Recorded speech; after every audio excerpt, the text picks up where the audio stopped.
Matthew chapter 11 this morning. Matthew chapter 11. And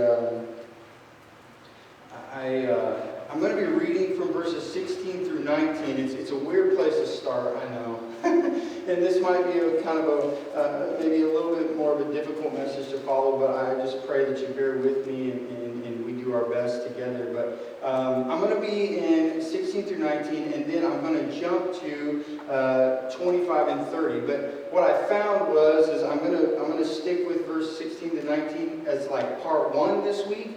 And then I'm going to jump next week into 25 and 30. So just know this is part 1 of part 2 next week. But we're in this new series called Conflicts. And the theme that we're going to be kind of talking about is living through conflicts. I think there's no doubt that we have them, right? After all, we catch ourselves like the rest of the world, disagreeing with others, living through a clash of interests, and it leaves us, right? It leaves us with these ideas and philosophies in both personal, political, and international, in this clash of interests. Conflicts, we have them, right? They exist, but how do we live through them? How do we live in a world where conflicts seem to never end? I believe in Matthew chapter 11, Jesus is talking to the crowd of people that have gathered around him. And he has been healing the sick and performing all kinds of miracles in verses chapters 8 through 9. And in chapter 10, he just got done sending out the disciples, right? He's telling them to go. And then John the Baptist, the one, if you remember, who was preparing the way for the Lord, is in prison. And so he sends his disciples to ask Jesus if he is the one they were expecting to come, to which Jesus replies, "Go back and tell John the Baptist what you hear." See, between John the Baptist and Jesus, the evidence was presented to the people that the Messiah, the one who was to come, has indeed come and is the one who is present. The conflict begins, though, when the leaders of the nation, instead of receiving their king, they begin to rebel. Right? They begin to rebel against him. And if I could stop right there for a moment, the passage that I read earlier in Acts chapter 7, it addressed the same kind of thing with Moses. Right? Moses is leading the people out of Egypt, and the Lord had just appeared to Moses, and the Lord said, "Take off your sandals, for this is holy ground," right? And then right after that passage, the people reject Moses and basically say, "Make us into gods," or they start creating these false idols, right? It's kind of this same concept we see in the New Testament between John the Baptist and Jesus. They begin to rebel against him. They hardened their hearts. They became stubborn in their belief. They would not expect the works of John or the works of Jesus for that matter. There's no doubt that the heart of the people was troubled, as well as the heart of Jesus as he watched. In verses 16 to 19, we're going to find the first conflict we address in this series, the conflict of distress. Right? What I mean by this, and this is where I kind of had to dig a little deeper, this is where we begin to have extreme anxiety and stress. And if we're not careful, the conflict that distress can cause is stubbornness. It can cause confusion, worry, and doubt. In this chapter, Jesus uses the word woe, W-O-E. This means judgment, but it also means pity and sorrow. It is often used to describe distress, but ultimately troubles. I'm not sure there is one person that hasn't been troubled by something or someone at least once in their life. Maybe some troubles are not as big as others, or maybe some worries are not as big as others, but nonetheless we have troubles. We're about to read a few verses that sound a lot like the world today. I like to call it a teeter-totter. Right? You played on a teeter-totter when you were younger. I used to love those, and now in my old age, I kid you not, I get too motion sick to even swing. So let alone try to be on a teeter-totter. But I call it the teeter-totter. It's where you sit on this side and a friend sits on this side, and you just kind of go back and forth, right? You're never really going anywhere but up and down. And what I found was, if the weight was not distributed right, you kind of never really teeter-tottered. That's just one thing we found as a kid. Or I've even seen some people, they're like gymnastics. It's not a teeter-totter, but it's like they'll stand on this side and you'll jump on this side and they'll jump up in the air. And then it's pretty neat to see. I'm too afraid to try something like that. I would probably break too much. But you kind of have this teeter-totter effect. In this passage, particularly 16 through 19, we see Jesus addressing the trouble. We see Jesus addressing how his heart is burdened, right?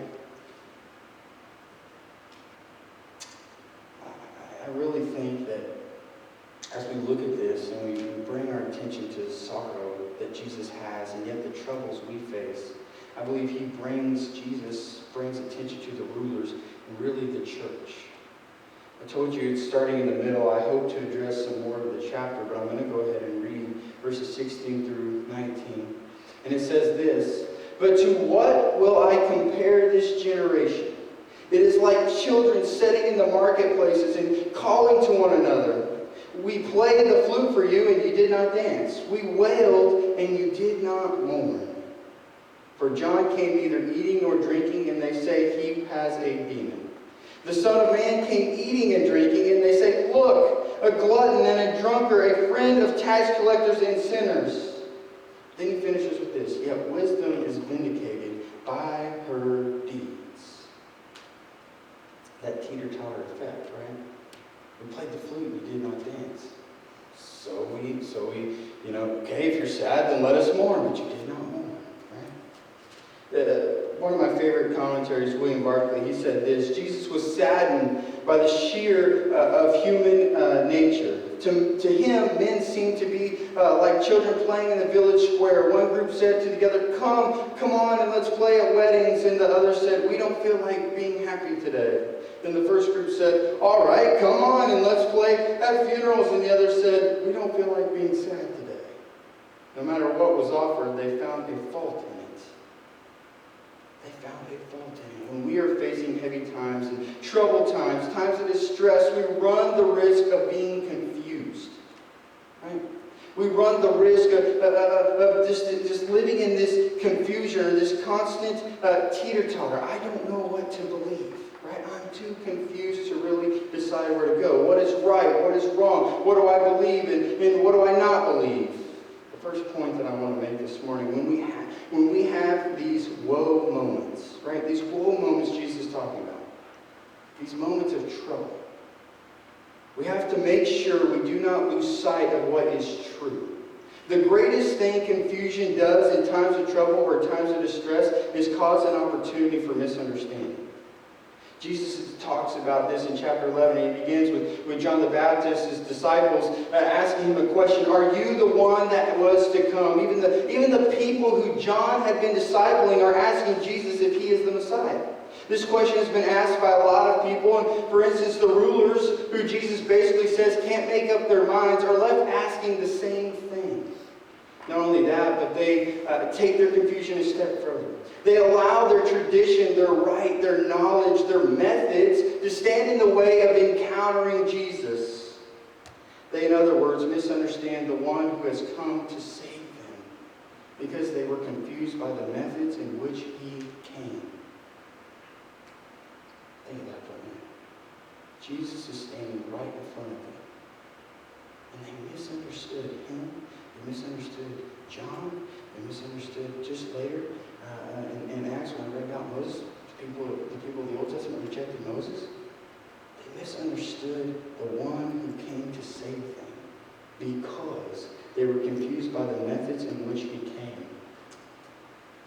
Another commentary said this, John came living in the desert, fasting and despising food, isolated from society of men, and they said to him, the man is mad to cut himself off from human society and human pleasures like that. Jesus came then mixing with all kinds of people, sharing in their sorrows and their joys, accompanying them with them in their times of joy, and he said to them, he is a party goer, he is a friend of outsiders, with whom do decent person would have anything to do with. They called John's madness, and they called Jesus a lackness of morals. They could find a ground of criticism either way. we're not careful, if we live out of a misunderstanding for too long, we become confused enough to allow ourselves to become critics instead of Christians. Hey, when I preach to you, I preach to myself. Don't think I'm up here pointing the finger, okay? I know it's hard, but it was hard for me too. But it's also humbling, and that's how the Spirit works. He humbles us so that He can begin to move. Do you understand? If we're not careful in moments of conflicts, we can become so confused that instead of being Christians, we become more like critics. The people in this passage literally are staring Jesus in the face, and they do not recognize Him because His methods were different. How many times have we been misunderstood, characterized in ways that do not truly describe who we are? How frustrating is it for someone to assume they know something about you based on where you grew up or where you went to school, your gender or color or skin, a number of factors that simply do not capture the complexity of who you really are. While we are often generalized based on a minimum amount of information, these characterizations can be inaccurate for an individual. It's called a stereotype. Stereotypes have multiple implications, ranging from violence to discrimination. However, their impact should also be considered. That is, it is disappointing and disheartening when someone does not see you for who you really are. In order to know someone, you must spend time with them and learn who they are. I cannot imagine the discouragement of Jesus as He is talking to the crowd, and yet they do not recognize Him as Savior or Lord. They do not see Him for who He is. See, John's methods weren't the same, and Jesus' methods weren't the same, and now they have been stereotyped into something they are not.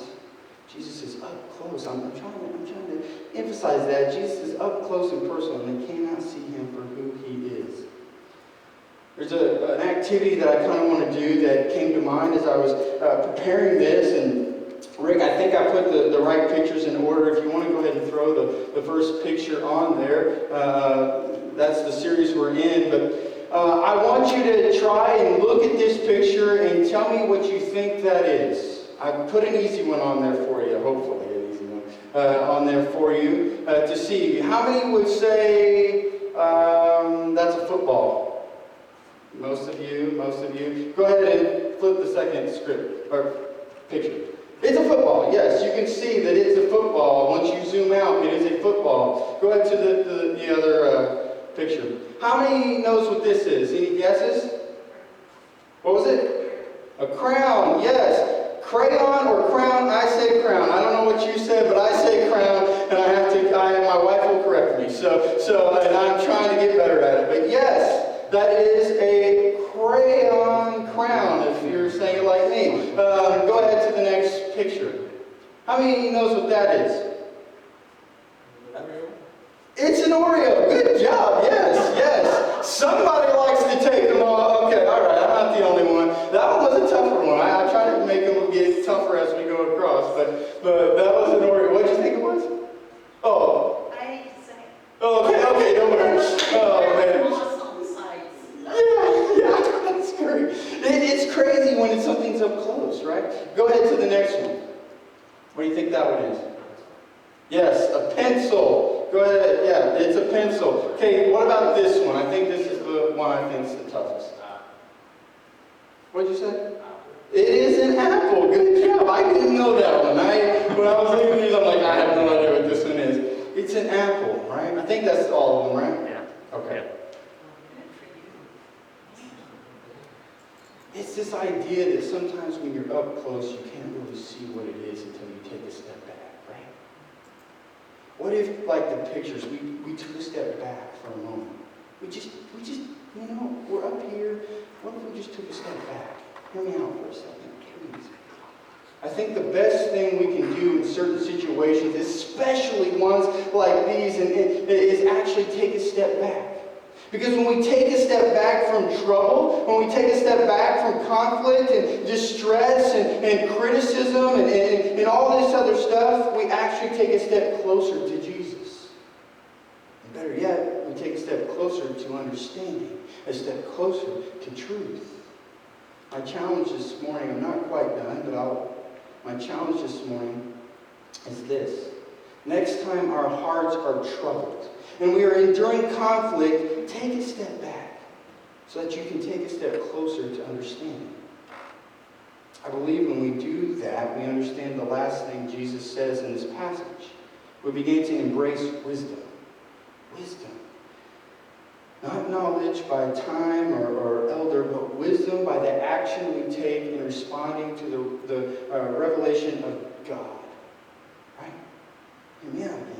It's not wisdom that you gain, and I believe wisdom is gained through time. I believe wisdom is gained through knowledge, and I believe wisdom is gained through being an elder, and I believe that's why we look to mentors and all this different stuff. But I really believe the wisdom Jesus is talking about in this passage is more so the understanding, right, and the response to what Jesus is revealing about God. It says in verse 20, but wisdom is proved right by her deeds. It is proved right by her action. God can send the messenger, but men can refuse to recognize him.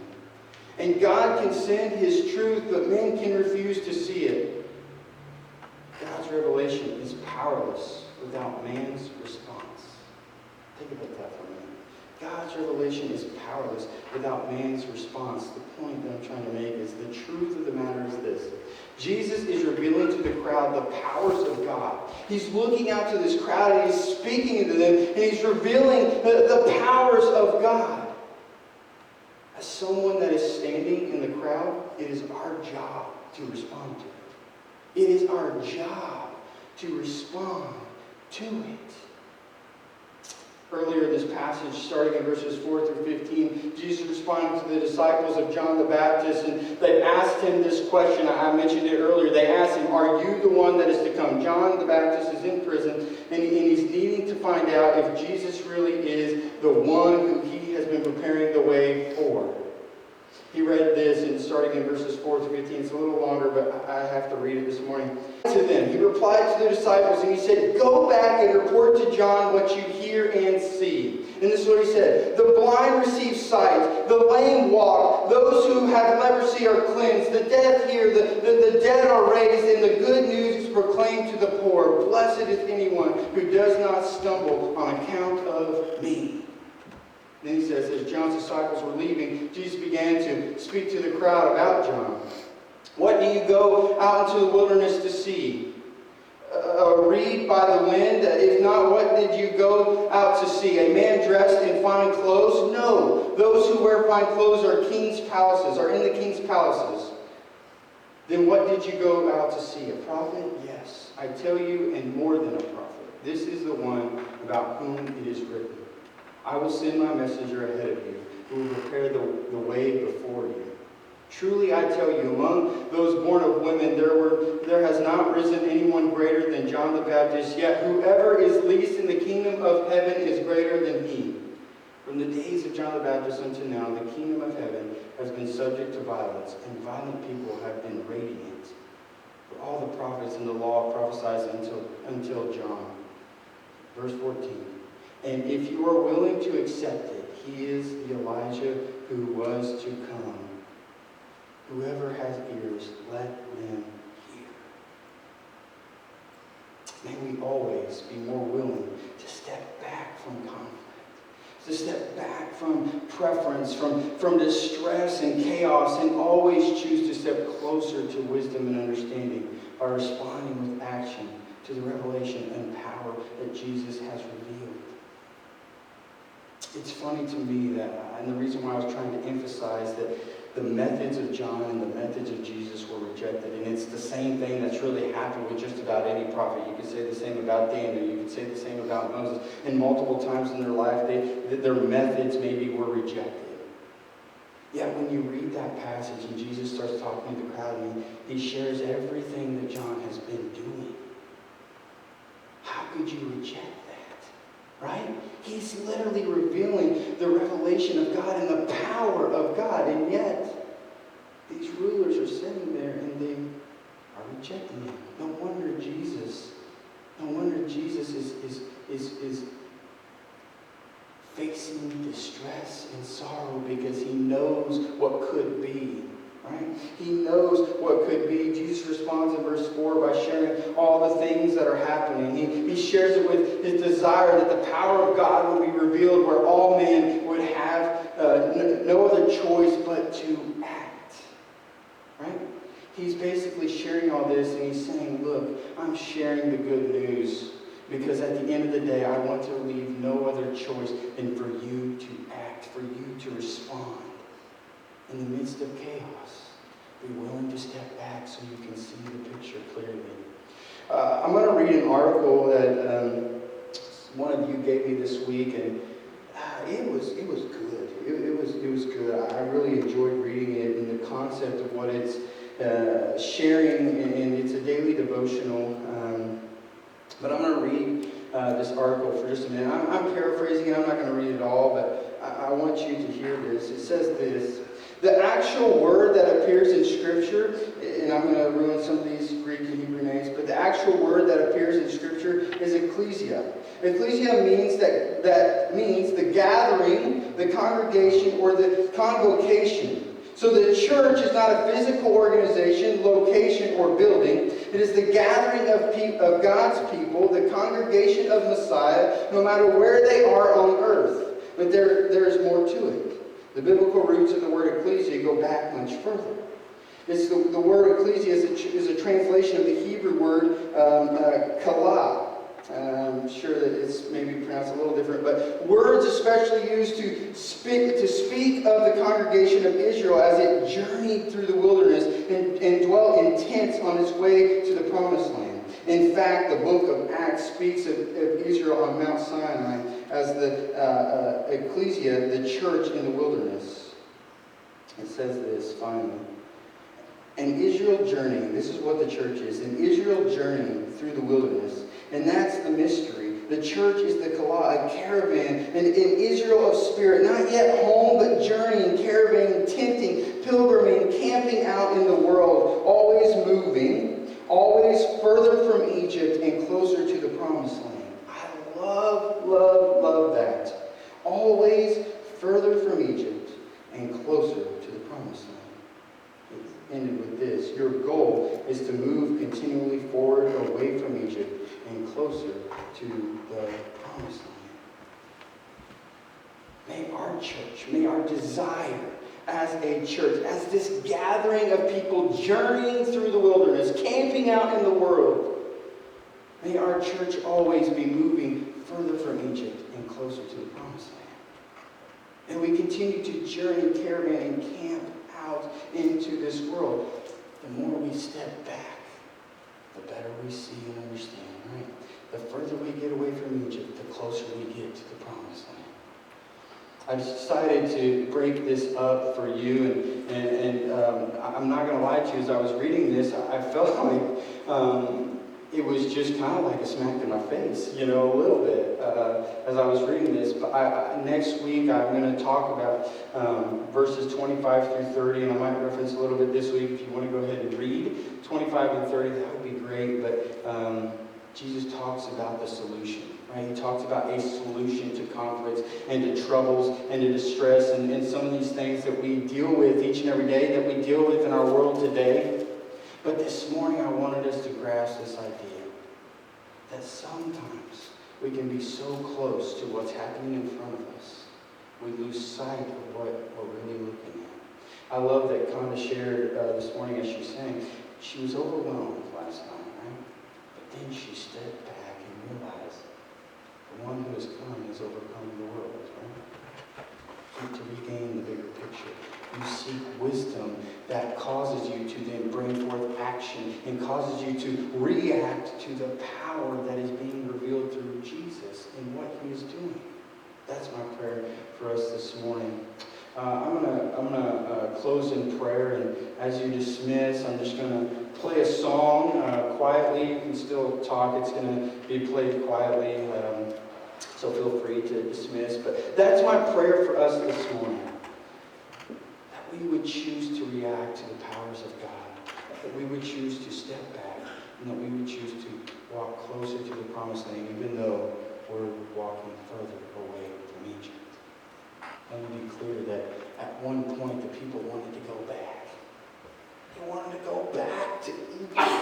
what I would consider like the worst place to be if you were a slave, okay? For some people it was great. For being a slave, being delivered from that, not so much. But they wanted to go back.